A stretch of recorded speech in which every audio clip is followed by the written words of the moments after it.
Gjykata e shkallës së parë ka vendosur lirimin me masën e sigurisë detyrim paraqitje për dy të rinjt Klevin Thepi, 24 vjeç dhe Doranes Tokulla, 19 vjeç, të përfshirë në rrjen masime së adoleshentesh. Një ngjarje ndodhur pak ditën e parë në qytetin e Shkodrës, pranë shkollës Shinazi Juka, edhe pse prokuroria e Shkodrës ka kërkuar vleftësimin e ligjshëm të arrestit të dy të rinjve dhe ka kërkuar masën e sigurisë arrest në burg.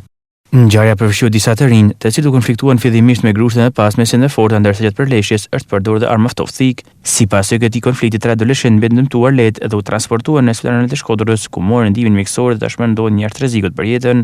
Sipas hetimit, konflikti dyshohet se ka pasur zanafill, një përplasje e pashëm mes nxënësve.